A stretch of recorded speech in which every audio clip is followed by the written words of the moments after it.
Saan nga po? Manila, Quezon City. Ako po, 46 na po ako.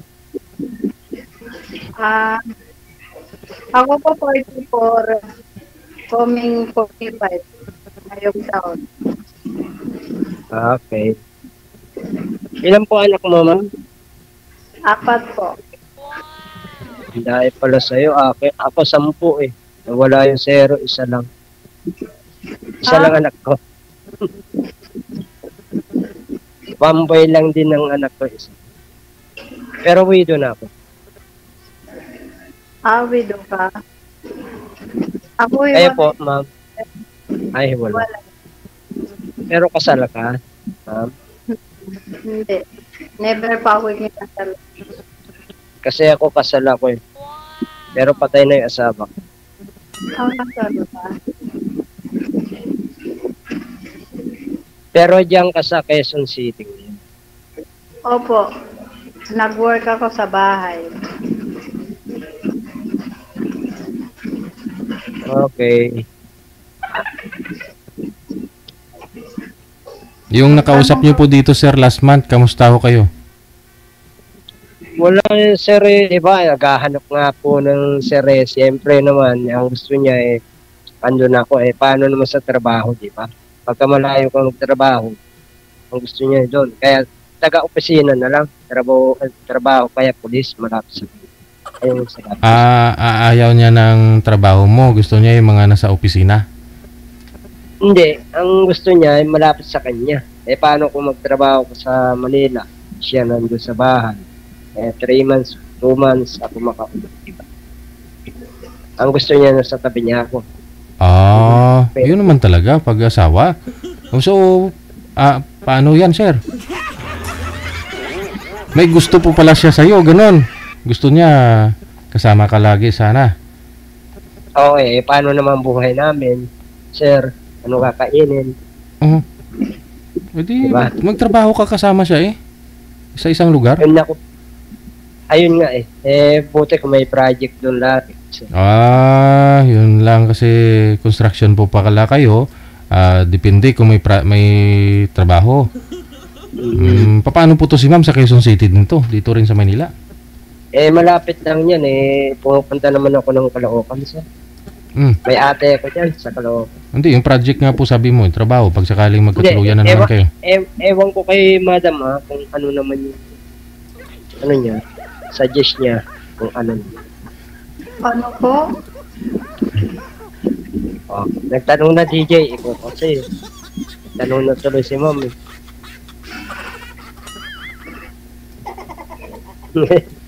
Tatawa. Saan ka nga po ngayon, sir? Dito ako ngayon sa bahay, sa Pangasinan. Pangasinan. Diyan po kayo nangungontrata? Hindi. Ito, bahay namin dito, pero mayroon din kaming lupain na konti. Na ano naman yung lupa. Hindi, saan po kayo nagtatrabaho, nangungontrata? Ay, iba-iba po, sir. Ano lang po ako, trabahador lang, pero may benefits po yung pinapasukan ko, may SS. Hindi katulad ng ng spoon. Hindi po mapasok ko sa spoon. So,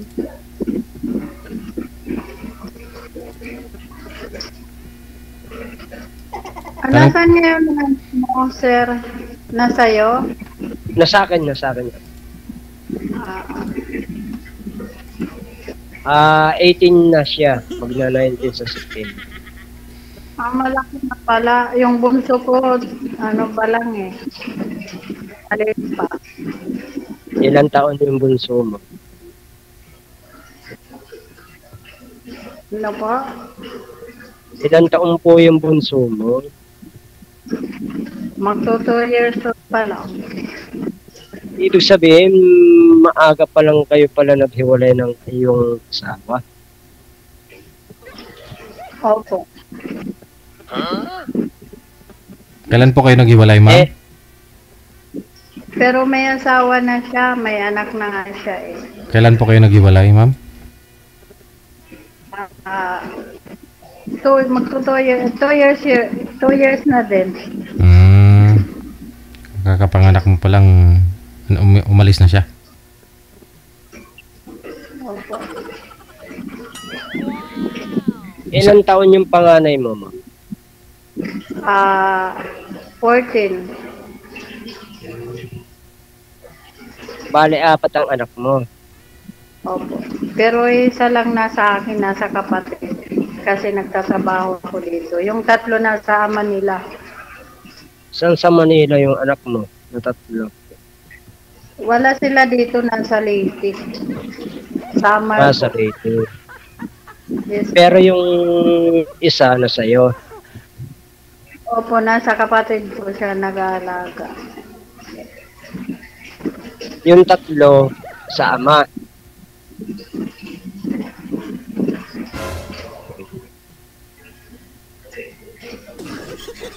May komunikasyon Pa, may komunikasyon kami, dalawa. Yung mga anak ko na lang. pero yung mister, meron pa kayong contact. Wala. May asawa na kasi siya, may anak na isa. Importante yung bunso, sinusustentuhan niya yung anak mo. So, Wala. Okay. Kasal po kayo, ma'am, sa asawa po ninyo? Summer po siya. Kasal po kayo? Kasal po kayo sa asawa ninyo? Hindi po. Never ako ikinasal. Wala Okay. pa akong pinakasal. Yung electric fan, huwag niyo po itutok sa inyo para hindi maingay. Sino po may electric fan? Ayun. Tuhod. Grounded ho yung earphone nyo, sir.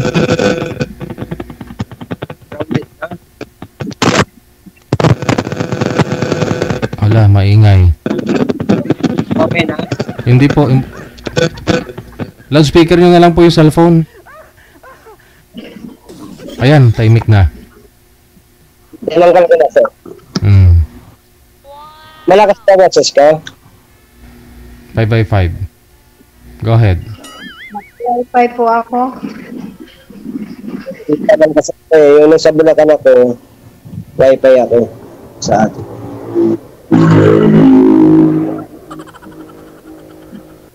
Okay ba? Okay ba? Tinig ba ako? Sir, yung nakausap niyo po dito, nagkagustuhan kayo.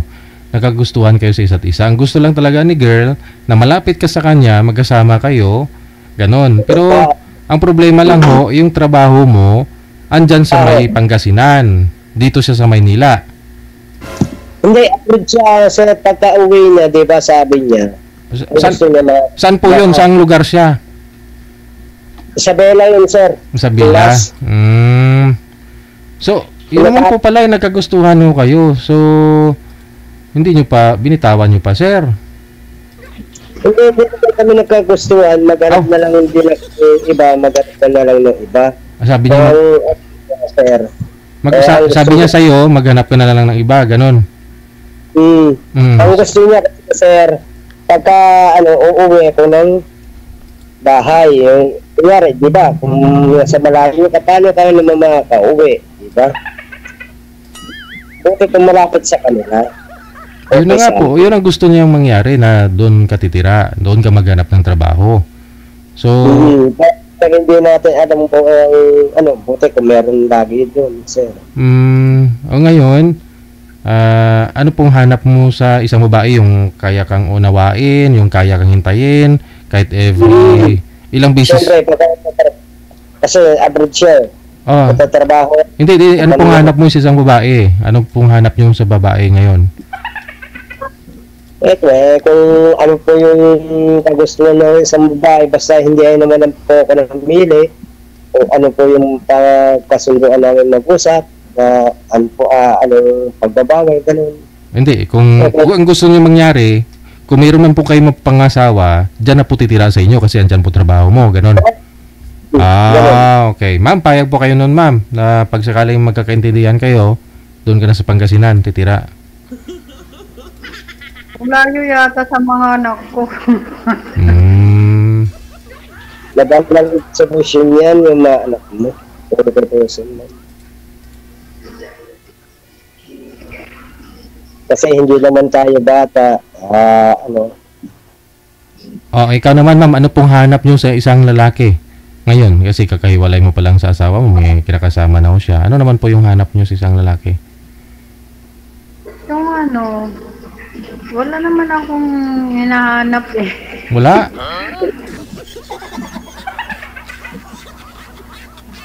Hindi. Gusto ko kasi yung mapagmahal, maalaga, hindi siloso. Ang gusto mo, kasama mo na rin, siyempre, para alagaan ka, ganun. Hindi malayo sa'yo. Opo. Siyempre, kung malayo, hindi ka maalagaan eh. Ganun ba? Malayo ba? No, yun pong alamin mo ngayon, ma'am. Magtanong po kayo kay sir. Ano po ma'am? Kasi ang gusto ko po dito, may mahahanap po talaga, may magkakasundo kayo, no? Sir, ano ba rin? Tanong po kayo, ma'am. Sir, may bahay ka ba dyan? Yun. Bahay ko po to. Sarili mong bahay. Yes, ma'am. Ano pong trabaho mo? Construction, pero may bukid ako dito. Pero nagko-construction ko lang.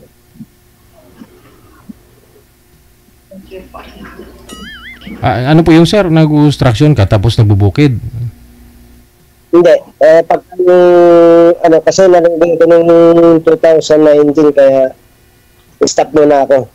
So meaning, wala po talaga kayong trabaho ngayon, sa bukid po kayo nagtatrabaho? Hindi, ngayon, may tawag ako, sir, banak work ako ngayon. Katatapos lang kasi ng botos kaya umuwi. Sir. So ano po trabaho nyo ngayon, sir? Ngayon, wala po pero eto next. Naku, walang trabaho, sir. Ito next days, inintay ko lang yung tawag ko sa work. Tawag saan, sir? Contraction, tawag ng boss ko. Kasi pagkatapos na ng botos diba, dito kasi ako bumuboto sa Pangasinan. Bakit man hindi ka ba bumoto? Mga senador, mayor. Anong connection po dun, sir, kung tapos lang ng buto? Iba naman po yung... Ang project namin, sir, eto, baka dito ako sa Cavite ngayon. Akala ko ba na naman natalo yung kandidato mo, tigil na yung trabaho? Project? Hindi, ako'y bumoto lang. Ito talaga, sir. So, tigil yung trabaho nyo kasi may eleksyon. Tapos babalik po kayo. Saan po kayo magtatrabaho? Dito sa Cavite siguro, sir. Ayun ang sabi ni boss. Dito sa Cavite? Nasa Pangasinan kayo ngayon Dito sa...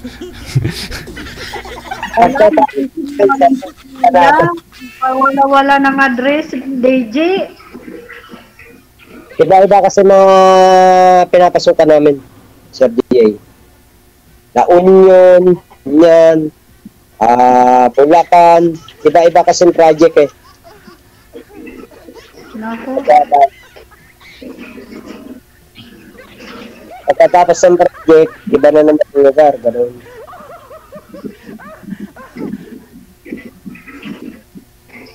Tanong ka, ma'am. Walang address, kuya. Walang address mo. Hindi talagang gano'n, yung contraction. Iba-ibang lugar. Pero pag stay yung trabaho talaga. At ako'y nagtrabaho, pagka yung dito na ako, hindi na ako magko-contraction sa lupa ko na lang. Ganun na lang gagawin ko. Pero one year pa. Kung magko-contraction, 1 year pa po. Ganun lang. Tapos noon, dito na ako, hindi na magka-contraction. Siyempre, wala ko na. Ang gusto ko lang kasi, work lang ng work. Isa lang naman anak ko eh. Sa bagay, isa lang ang anak mo. Tapos 18 na, magda-19 na. Ang anak mo, lalaki o babae? Lalaki yung anak ko. Ah,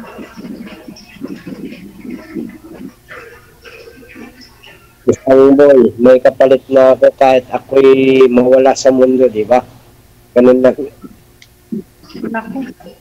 Mawala na agad. Ayun, hindi naman natin hawak yung ating sarili. Talagang kukunin ka nila. Di ba? Sir?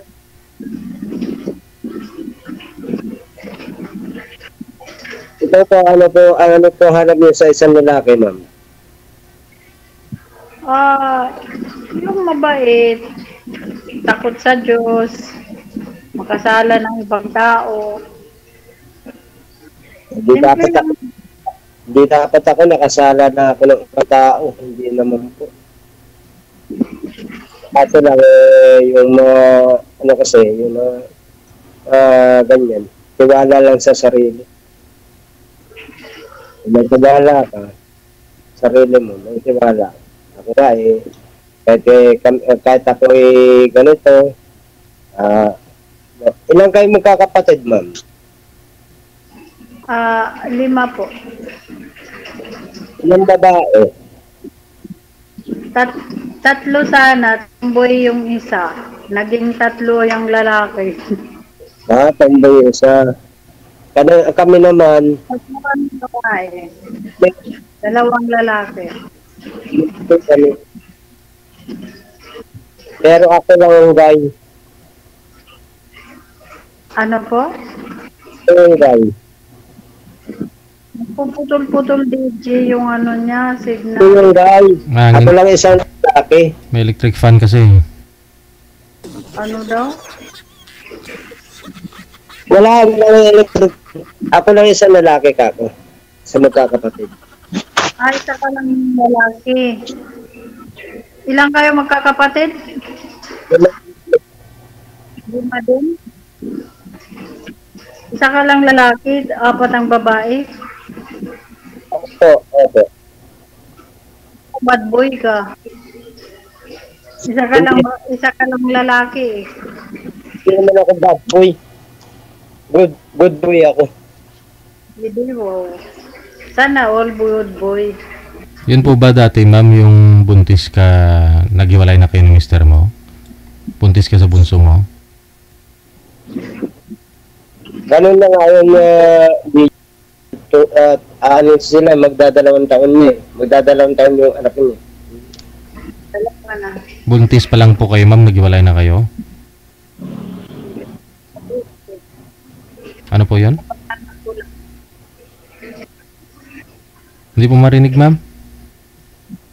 Kapanganak ko lang. Kakapanganak mo pa lang. Iniwan ka na, umalis na siya.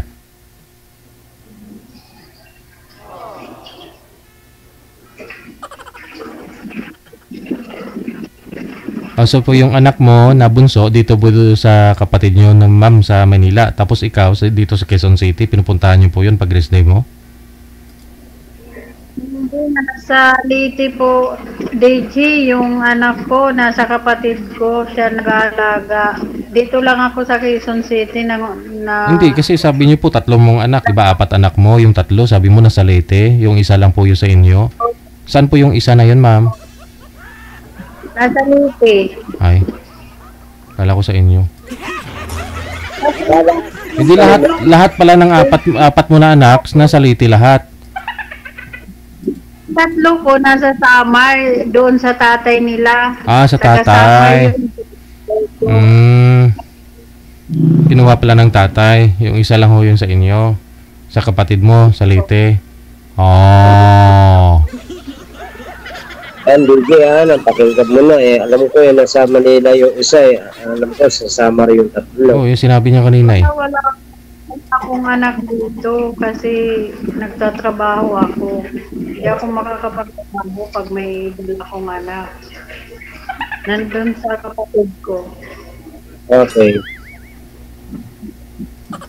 At least, kapatid mo yung nag-aalaga sa iyong bunso. Yes po.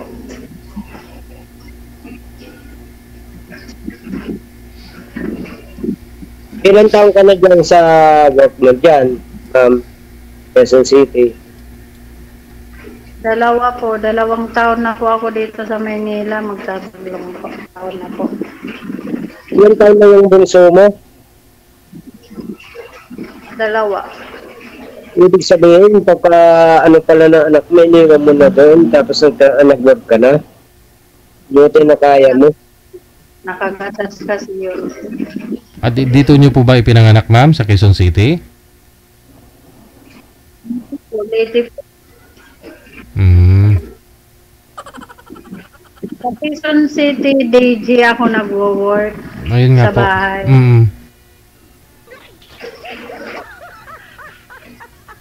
Ibig sabihin ganito, ma'am, yung pagka-anak mo, ilang buwan pa lang na anak mo, tapos pumunta ka na dyan sa Quezon City. Yes po.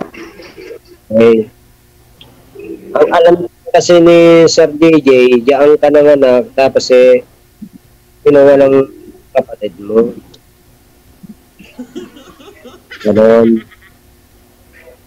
Ano po? Ang alam ni DJ, diyan ka nanganak. Sige. Na, mag-usap po kayo. Tingin ko pag dalawa lang kayo mag-usap, magkakaintindihan kayo eh. No? Tuloy-tuloy po yung pag-uusap ninyo sa off-cam. Maraming salamat. Good luck. Bye. Para wala nang ipal sa pag-uusap ninyo. Wala nang host. Kayo na lang. Inuhuli ko kasi si girl.